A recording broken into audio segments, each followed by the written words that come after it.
Crogga wants to give the Isle of Man government a multi-billion-pound Christmas present, but needs government to agree a variation to their gas exploration licence. The licence decision now rests in Tim Krugel's hands, but several Tynwald members and a growing international chorus suggest that extracting more fossil fuels during the climate emergency is no longer acceptable. So who's right? Should we go for the gas? Chief Executive of Crogga, Richard Hubbard, has some revealing answers. Okay, well, first and foremost, I'm a geologist, and I've spent a lot of years in the oil industry by this stage. But I'm serving as the CEO for Crogga Limited here on the Isle of Man to see if we can get the Independence well drilled to appraise the Isle of Man's Crogga gas field. And Independence well, that's obviously a politically charged term, isn't it?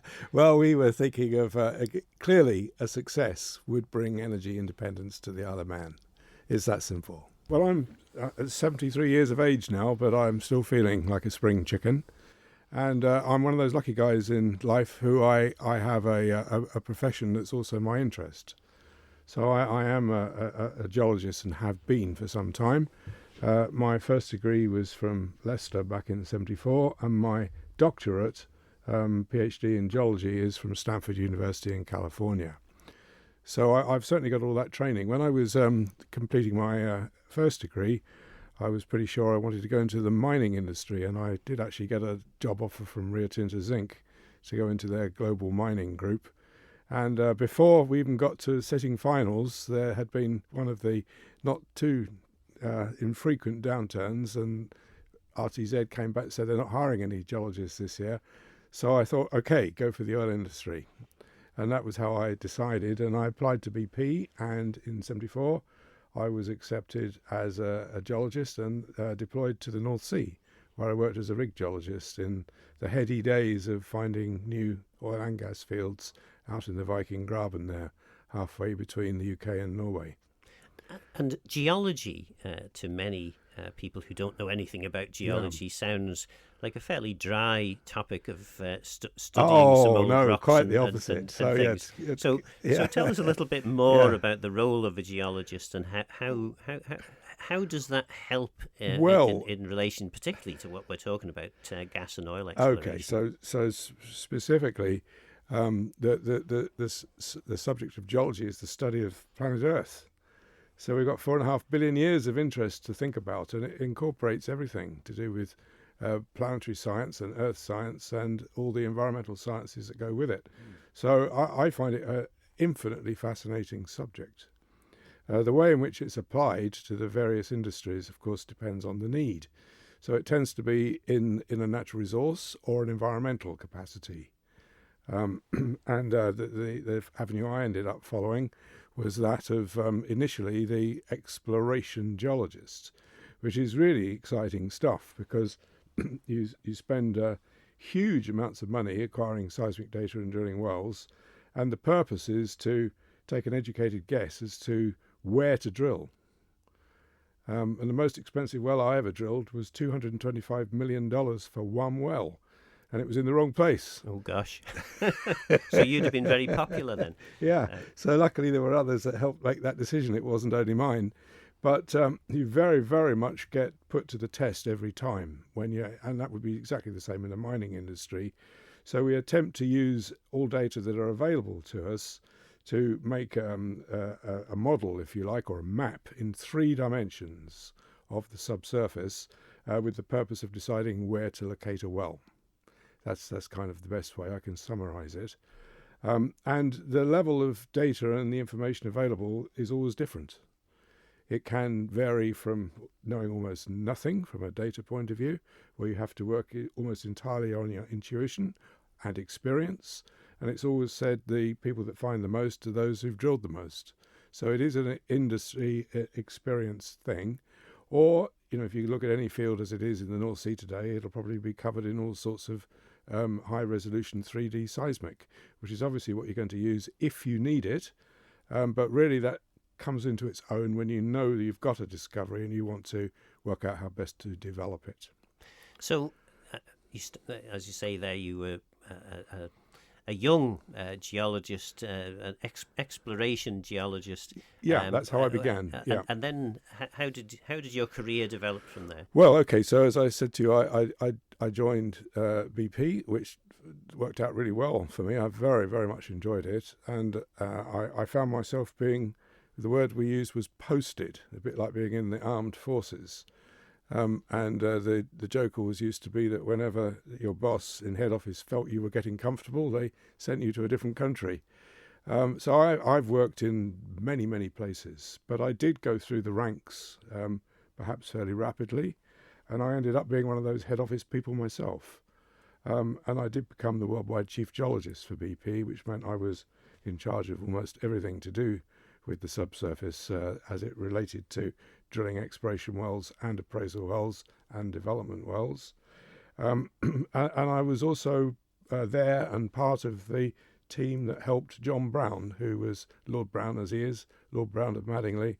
And he put me in charge of corporate planning for a while to see if we could help to kind of refocus the business and the portfolio. So I've seen the world from the field all the way through the drilling rig into the head office. And obviously then you have significant amounts of experience for doing what we are particularly looking for in relation to gas exploration. Well, I do. And as I said to you, I have particular knowledge of it because I remember looking at this with my BP hat on back in the 1990s. At the time the well was drilled, which was 82, I was actually assigned to the Alaska team. So I wasn't in the UK at the time the well was drilled, but I was when it came time to evaluate it as to whether BP wished to hold on to it or relinquish it and return it to the, by that time, Isle of Man government. So having drilled, let's just go back then to that occasion. I mean, I don't know how much detail you can recall from then, but presumably there wasn't such a thing as a 3D seismic survey available. Oh, yeah, at that time. I would say so. I don't quite remember when the first one came in. Yeah. Well, not in 82, no. Definitely not in 82. No such thing as an 3D survey then. But by the time it was relinquished, I should imagine there was. Yeah. So presumably, well, you tell me, what would have caused BP to think about drilling in that particular spot? Well, what evidence would they have used? Really simple. So, okay, so the big field in the East Irish Sea was discovered by British Gas as the forerunner to British Gas, and that's the South Morecambe field. It's 5 TCF, which is a giant gas field. And, in its day, it provided 20% of the UK gas production. So it's massive. So BP was looking to find out if there was another Morecambe Bay in the East Irish Sea basin, and the shot that BP took was this one. And when they found out that it's not a giant gas field, and what they really wanted was anyway an oil field, it was no longer interesting to BP. And you've mentioned to me off air that there were two other two. Yeah, very interestingly. Okay, Wales so I made the false assumption when I came here a year ago that we would be drilling the first well under the Manx jurisdiction, but it isn't the case. We're actually going to be the third well, and what I've now read about and found all the files that we can in the public domain. The Isle of Man drilled its first 2 wells in 1996. The first well was drilled by the American company Marathon here in Douglas Bay, and the second well 6 months later was drilled by ELF, which was was the French national company at the time, and that was up off the Point of Ayr. They were both pure wildcat exploration wells, and they were both miserable dry holes. So I don't think they'll go down in the annals of history for those 2 companies. But very interestingly, they were drilled. And then we looked more carefully at the 1986 Manx Petroleum Act, and it's got a provision, Clause 6 it's called, and what it recognises is that given that there isn't any oil and gas expertise on the island, that there is this Clause 6 that says by order, the Isle of Man government can request the regulator of the UK to regulate for the Isle of Man as a legal extension. And although we haven't yet put our hands on the exact right permit papers, we are kind of assuming that in the absence of knowing any better, that's how those wells were drilled. So we've had that conversation very openly with the DOI, and they're looking into it.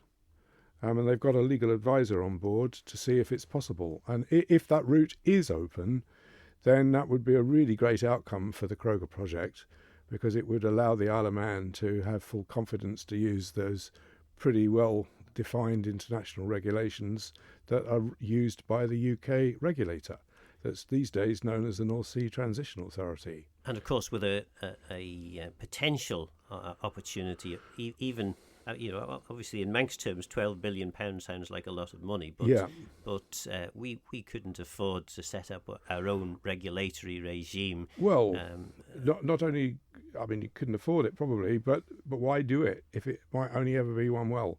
But also the bigger reason that even if we go as we wish to or hope to into full field development, it's a pretty technical business, and the UK is state of the art stuff. And it's always updated as and when it needs updating. So why on earth wouldn't you take advantage of it? It does seem like a pretty obvious decision when you stand back and look at it, that the Isle of Man gave itself the opportunity to use the UK regulator. There are many people, and I suspect a number in the House of Keys and Tynwald who take the view that whilst this prospect for gas was at one time, potentially a great saviour for the Isle of Man. Every week, every month that goes by, we hear more and more scare stories from the International Panel on Climate Change, where we've got the COP that's taken place, where discussions about how desperate the situation is in relation to fossil fuels. Is this not just a project that's a little bit too late? After its time, of course. Well, that's a project that I and everyone else in Crogga asks themselves. And I think just to answer one question first before I go into my own opinions about that, if the Isle of Man government decided they were simply going to not develop any more fossil fuels, fair enough. That's a government decision and that's the way it is. So none of us have sort of commented or argued about that. But that isn't the situation. As it stands, the Isle of Man government licensed this in 2018 and they re-licensed it in 2022, and when you ask anybody in the official way, the answer is that they want to see this project through, but they may not issue any further fossil fuel licenses. So I believe, as far as I understand it, the government wants to go forward with this. So speaking personally now, so I am a geologist, I understand very well how the carbon cycle works, etc. And now that I've sort of retired from full-time international business, both my wife and I have sort of got back to the things we really enjoy. And we actually teach classes on climate change. So believe you me, I fully understand this. And the only way I come to terms with it all, and I am sensitive to it, is that even anybody's profile you look at for net zero in 2050 or before or after has a base load of at least 20 to 30% natural gas. So the way I see it is that that is the base load for anybody's sort of energy mix by the time we reach net zero. And that's why I think it's a good project to pursue. And many people who have a little bit of scepticism towards renewable energy will regularly mention that. Obviously, if the wind doesn't blow, the wind turbine is no use, and if the sun doesn't shine, the photovoltaic arrays are of no particular value until such time as really good storage comes into place. So effectively, while technology catches up, what you're saying is gas is likely to be the base load fuel. It will be. So I don't think there's any doubt about that. So I don't sort of see gas as evil or bad. It's a necessity, but it's part of the mix. And if we don't have gas, you're going to see all these sort of price shocks and things. So I think coal is a lot harder of a sell. Although if you live in Asia and that's all you've got, you're obviously going to turn to it. but it would be great to try and get the world off coal. It'd be great to get the world off oil. I doubt that will happen either. But gas is essential, no matter what way you look at it. Its greenhouse gas emissions is only half that of coal, and it's very flexible and can be used in many ways, and it's transportable. So I don't lose sleep at night with the idea that I am still pursuing a natural gas project. I think it's the right thing to do, a good thing to do. So, assuming then that government doesn't change its mind at some point in the future, there have been quite a few questions, a series of quite deep and probing questions being asked by former DOI Minister Chris Thomas. One of his concerns appears to be the idea that you're proposing to drill a test well before having undertaken the 3D seismic survey. Can you explain a little bit about that? Because I think for many people's understanding, and we're not as well qualified as you are, the 3D seismic survey is required so you know where the gas is and how much gas there is. So why would you drill a well before doing that? Well, for me, that's kind of like easy to explain, and I'm happily do so. And you probably also need to know, your listeners need to know, that in my particular past, I was the worldwide chief geologist of BP. So on behalf of BP, I actually relinquished this Crogga field. It wasn't called that at the time because it was in UK waters. So I actually know it quite well. And I was responsible for that decision. And BP did not relinquish it because there's no gas there. They relinquished it because it was at the time not very economic to pursue gas as a sort of standalone prospect in the Isle of Man waters. And also, although they found gas, quite a lot of gas, we think, it was flow tested and the gas would not flow to surface. So the thing we really need to know here is not whether or not there's gas. We believe there is. The thing we need to know is, will that gas flow to surface? And there's no way you can answer that question with a seismic survey. You need to put a hole in it and conduct a test and see if the gas will flow. So if you'd asked me to write the work program, the commitment work program back in 2018, that's what I would say. And I say it now. And I know the DOI have had some experts look at it, and they all said the same thing. So for whatever the reason, I don't really want to go too far into it. If you ask me, the work program in this particular case always should have said, drill a well first to see if the gas will flow, and then if it does, shoot the 3D seismic survey to find out how big it is. And I suppose going into a little bit more detail then, I think many people will assume if there's a big pocket of gas, all you need to do is put a hole down through it and the gas will come out. Yeah. Can you explain a little bit more about that? Because as I understand it, there are things like, is there a layer of salt or something like this that's quite hard to see through? The issue that we're trying to understand is that the reservoir rock is a sandstone, and if you have a chunk of it in your hand, it's quite hard. So certainly if you looked at this chunk of sandstone, and you'd say, well, where's the space between the little sand grains for gas? And you'd say there isn't much. So we call that the permeability, the ease with which some stored fluid or gas will flow out of it. And that's what we really don't know. So it is a conventional reservoir. It's not a shale or anything. It is a sandstone. But the thing we call the permeability is low. So will gas flow through it, out of it, up to the wellhead? And the only way to find out is to conduct what we call a well test. More from Richard Hubbard after the break. You're listening to Crogga CEO Richard Hubbard. You had a meeting with the Department of Infrastructure. We did. How did that develop? Well, it's going really well. So our contact is Emily Curfey. She is the CEO of the Department of Infrastructure, and Emily's a very busy lady because the DOI has to juggle many balls, as you know. But she's giving us a lot of quality time, so that's really nice. And the recent meeting we had at the beginning of December, we've been through all the detail of what they're doing with them, and the DOI have appointed some external industry experts to help them with the technical stuff that you've been asking me about. Why shoot? What seismic? Why drill wells? And they all said, well, in this case, the right thing to do is drill a well. So that was comforting. And the DOI has also appointed some legal advisory to try and help them understand how best the Isle of Man can use the UK regulations, or if they really have to, put their own in place. But clearly we're hoping that the legal advice will send them towards using the Petroleum Act as an order to extend the law to the UK.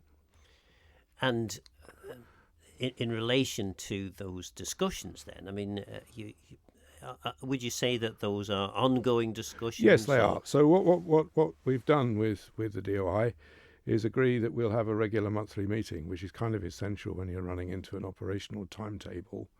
So our next meeting is at the beginning of January.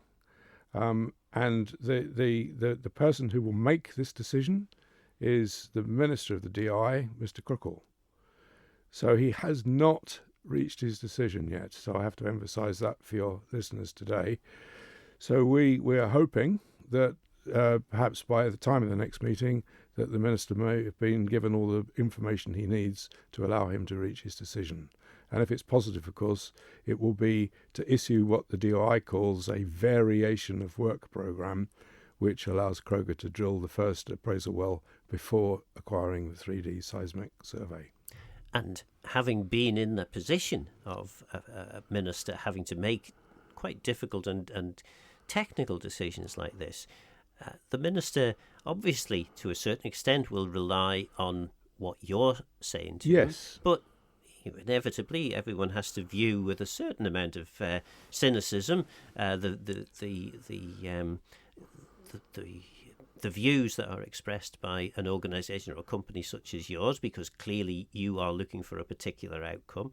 So that means that the minister then can rely on, as you've described, the independent legal advice that the department is hiring in. It will have advice from its officers, and ultimately then the minister will have to weigh up the arguments that you've presented, any independent advice that he may have got from the legal experts, as well as advice from his departmental officers. Well, that's exactly right. That's a very good description of what they're doing. And of course, if they do decide to ask the UK regulator to look after the Crogga well on their behalf, then obviously they're opening themselves up to the availability of all the expertise in this North Sea Transition Authority, and then it's full UK expertise. But clearly, it is understood by one and all that the DOI, why would it have any experience or expertise in regulating a gas well? Of course, it doesn't.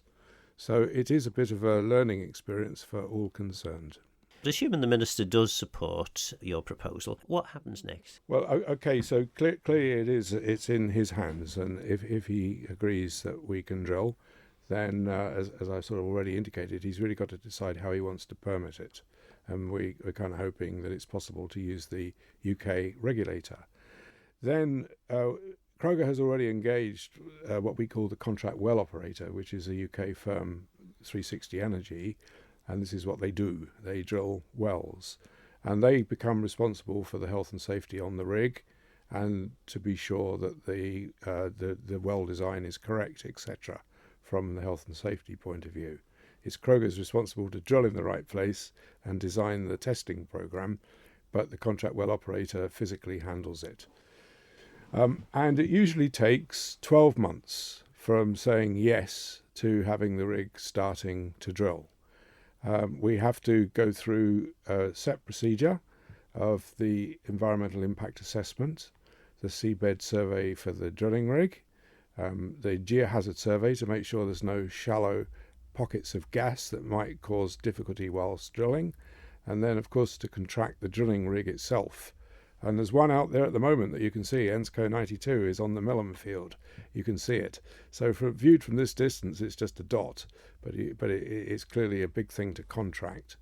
And the well is going to cost, according to our estimate that we made last year, the best part of £30 million. So it's a pretty expensive thing to do. The target is down at a depth of 2,000 metres. That'll take 2 months to drill, no more than that. And then we have to conduct the well test to allow the gas reservoir to flow its gas to the surface. And that's a very precise procedure that we have to get right. If it's possible, we'd like to be able to fundraise and go through that operational sequence so that we're able to drill the well a year from now. Having then identified, as you have, that we need to have a well, one of the other questions that Chris Thomas has been pursuing is the financial probity of Crogga, because presumably if you drill a well and something goes wrong, there needs to be some understanding as to who would ultimately be responsible for removing the well or solving whatever the problem might be. Well, that's an awfully well tried and tested pathway. I mean, we're next to the UK, and there's 6,000 wells or whatever the number is there, and every well that's drilled has to address that question and answer it. And the basic answer is that even a small company as Crogga is has to demonstrate that it's got 50% of the total well cost in reserve in case there's some operational problem to solve. So that's always there. If it should be some sort of operator problem with the contract well operator, then there's an insurance policy that kicks in. But I assure you, nobody starts drilling wells if they don't know how to pay for any reparation that might be required. Nobody will do that. So this well is, to the industry, very plain, vanilla, straightforward. It's a simple well. It's only 2,000 metres deep, and there's literally 100 like it just across the border into the UK sector of the East Irish Sea. So we don't see it as a challenging drilling operation. Can you understand perhaps, though, that in the Isle of Man, where we have never had any wells drilled, that there may be some apprehension, of course, both amongst the public and indeed politicians? Completely normal and very understandable, and so we're very, very, very much willing to work with it.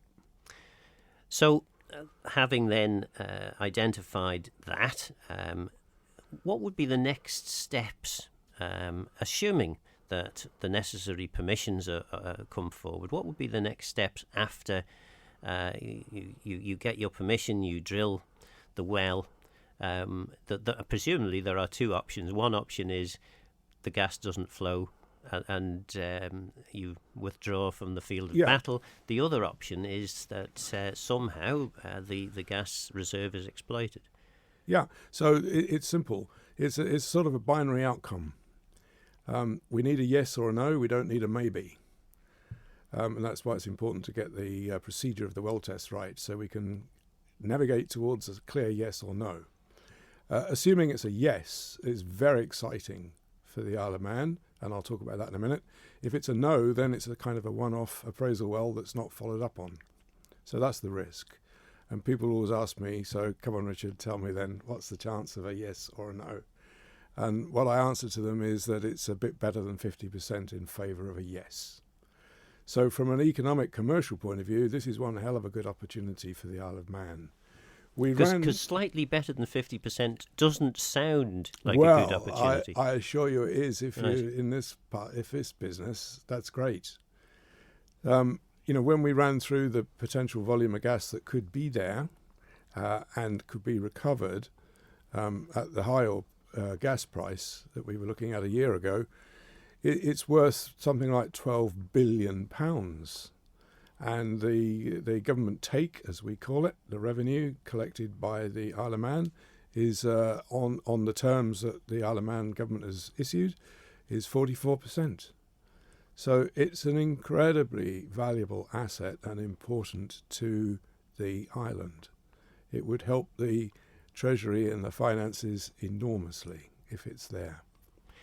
And again, presumably this is why former DOI Minister Chris Thomas is pursuing his questions, because he has said he acknowledges this is a very valuable asset for the Isle of Man, and he wants to be certain that the right steps are being taken. Well, I'm very sure that drilling a well first is the right step. Then we can quantify the ability of the reservoir to flow gas. And then if it's positive, then, and what you're asking, what happens next, then we shoot a block-wide, as we call it, area-wide 3D seismic survey to define the extent of the gas field and then start to identify the locations that we would drill development wells. And then we need 3 or 4 more appraisal wells to be sure about that. And then it would go to the final investment decision as to whether we're embarking on a full field development. And if it's there to the size that's possible, it truly is significant. It would be one of the better gas fields that anybody's found in the East Irish Sea. And the way we look at it at the moment, we would tie that gas back to the Morecambe Bay facilities, process it through the Barrow-in-Furness plant. But it's Manx gas, of course. It's produced in Manx waters, sold at the Manx wellhead as Isle of Man gas. And then as soon as it's in the grid network of the UK, we can direct it, sell it in whichever direction we wish. And as you know, one of Crogga's big selling points is that we've guaranteed that we'll put enough gas back to the Isle of Man to allow the residents here to enjoy one of the lowest gas prices around. And that's a commitment that Crogga gave on day one. So then, I suppose the next thing that's going to be really important for you, for Crogga, assuming that government gives the necessary support that you need to get this exploratory well drilled, is you need to convince investors that this is the right thing to do. And when investors look at any opportunity, they have to like it from a technical point of view. They have to think that the government terms are interesting. And then the real thing is they say, and do you have a government permit to drill this thing? And it's really no good trying to fundraise until you have a government permit. So that's where we're aiming towards with the DOI, and I'm sure we'll get there. So Crogga, the corporate entity, was incorporated in 2017, I believe, and the license was awarded in 2018. And the whole idea of Crogga, and as decided by the DOI who awarded the license, was it was an opportunity for a Manx company to run with the program. But it wasn't an established, how could it be? It was a startup. It was a startup deliberately chosen as a Manx startup. And the founder and his team, I'm afraid they had to earn their living, which is quite normal.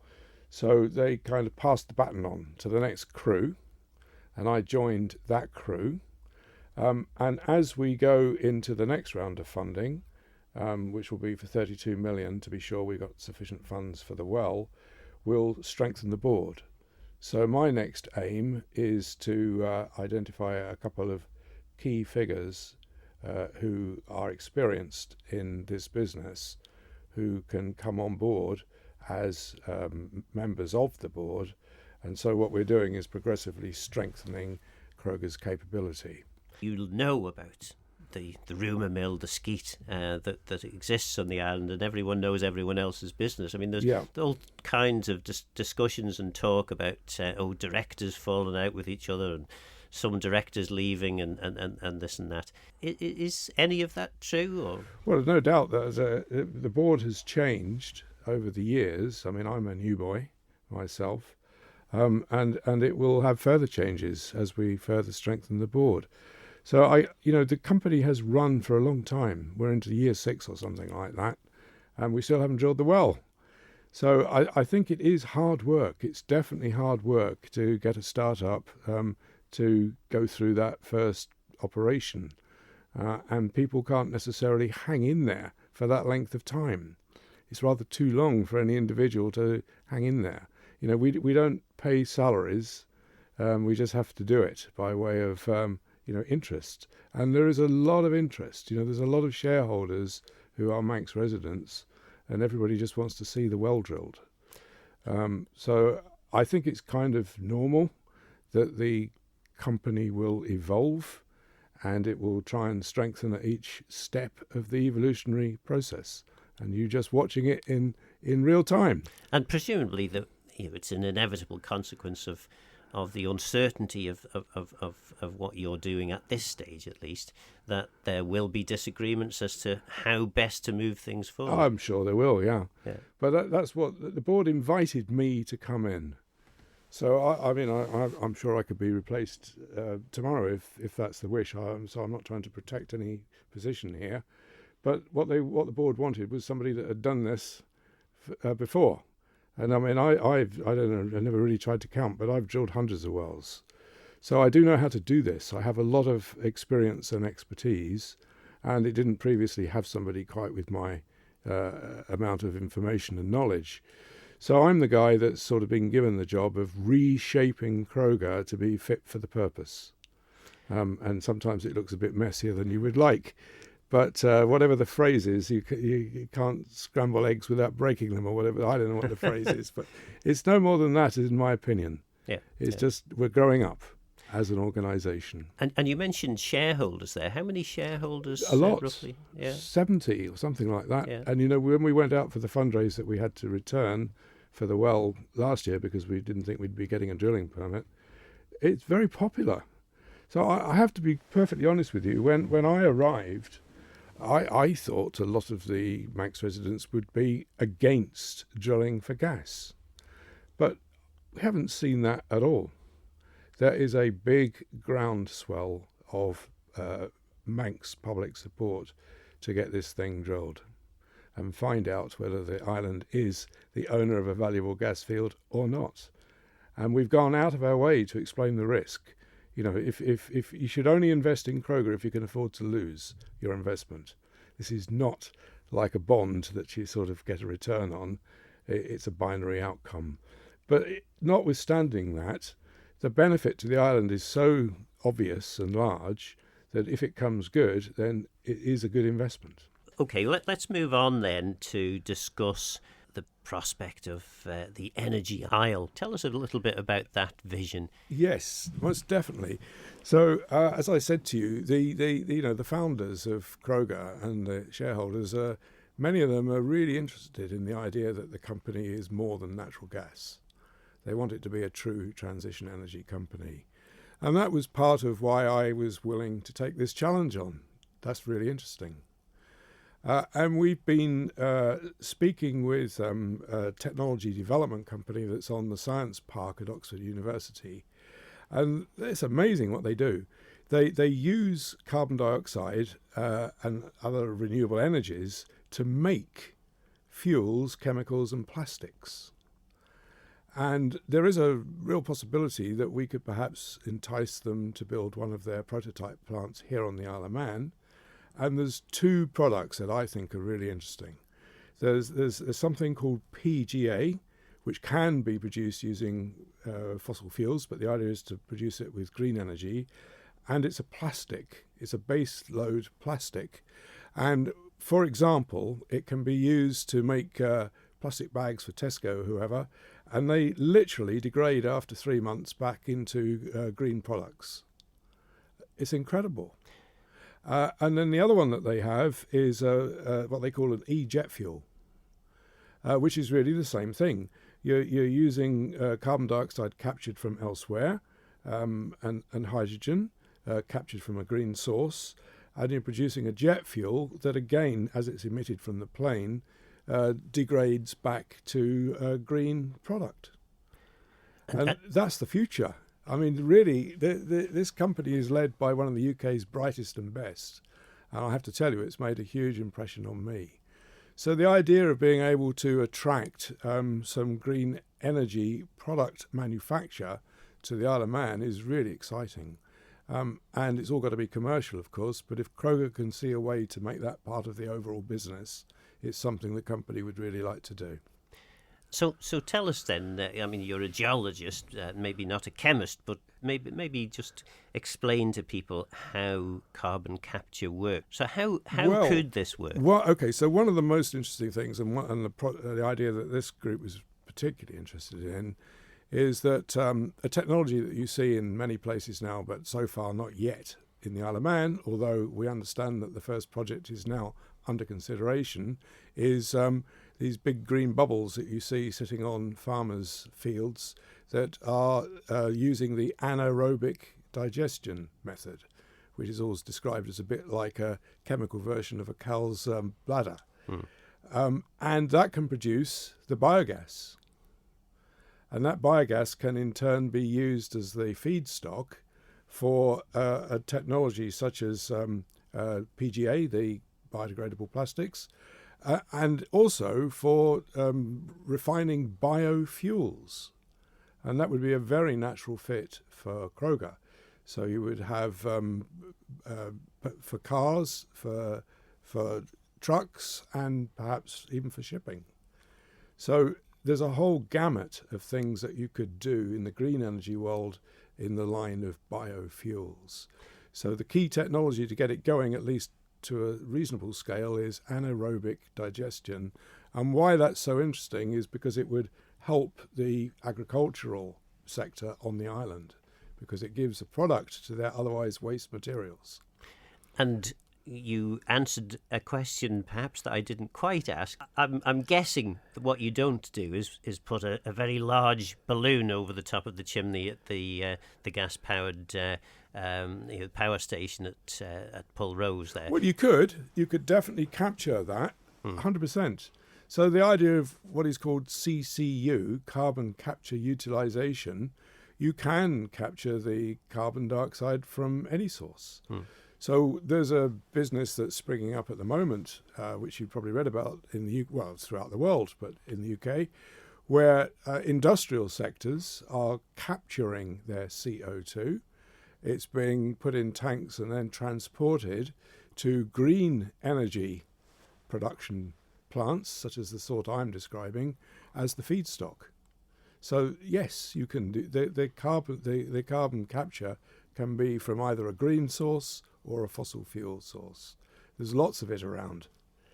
So, trying then to link a few bits of what you've said together then, Crogga obviously at this stage doesn't have the investment to get its well drilled. Until you've drilled the well, you don't know whether you're going to get any gas out of the ground or not. So until that stage, you're not in a position, presumably, to invest in green energy. Not. I mean, I'm agreeing with you. If you go down the linear path, but Crogga is committed to the Isle of Man. It's an Isle of Man company. So if it saw a way that it could usefully contribute to another sector, it wouldn't say no. It would look at it. But clearly, we're led by the gas. The purpose of Crogga is to develop the Crogga gas field. And as you've described, if that £12 billion worth of gas is extractable, then clearly you would have money to invest. We certainly would. Yeah. And that would be very, very interesting to the Crogga board and shareholders, as I understand it. And in terms of this company down in Oxford, who doing the research, presumably a large investor together with a welcoming government is just what they'd be looking for. It's a great opportunity, and that's why this phrase has been bandied around, that the Isle of Man has the potential to be the energy isle. Just looking then, I mean, I don't know, maybe you don't know all the detail on this, but in terms of the supply of gas to the Isle of Man, assuming that government managed to hit some of its targets, I mean, I think there's a target of a significant reduction anyway. I can't remember what the figure is now by 2030, and then there's another target for 2035. How much gas are we actually still going to be needing? Well, okay, I would say that was strictly for the Isle of Man. That's an entirely a choice that can be made. If you want to sort of go straight down the green path, which is perfectly understandable, the two technologies could get the Isle of Man there within maybe as little as 5 years. So you need the anaerobic digestion that I've spoken about, and you also need the onshore wind. And the island is perfect for both. It can also accommodate photovoltaic. It can accommodate several things, but the two that are obvious are the anaerobic digestion and the wind. And why, because again, a lot of people listening to this program will have heard about these technologies, but maybe don't understand the sort of profitability. I mean, I had heard that photovoltaic arrays are one of the most cost-effective ways now of getting renewable energy. Well, the one that's absolutely the lowest cost of supply is onshore wind. Right. So there definitely needs to be some. Manx Utilities has kind of got to understand its role in life. What needs to happen is that private developers need to be able to be offered a grid connection. And that's an opportunity for people right down to individual landowners. So I'm sure there's many people who could and would put a environmentally aware wind turbine somewhere on the Isle of Man, and you don't really need too many of them, and you could be self-sufficient. So if you wanted to go right down the biosphere Isle of Man net zero in 5 to 10 years, they're the two technologies to go for, onshore wind and the anaerobic digestion. And then gas can backfill as required and maybe not as a base load. And we're offering it. Crogga's offering that base load. And presumably the other thing that's really important if the Isle of Man is to move to a renewable, and the government is very clear that's its ambition is to become carbon neutral by 2050. So if this is to happen, storage is really going to be quite crucial to all of this, and storage is as yet still in its infancy, isn't it? Yeah. Well, it is, and the battery technology is probably not quite as advanced. I mean, at home we have a heat pump now, and we've got 2 electric cars. And the batteries are sort of the bit that you have to make it come together. And it's true that you can argue about the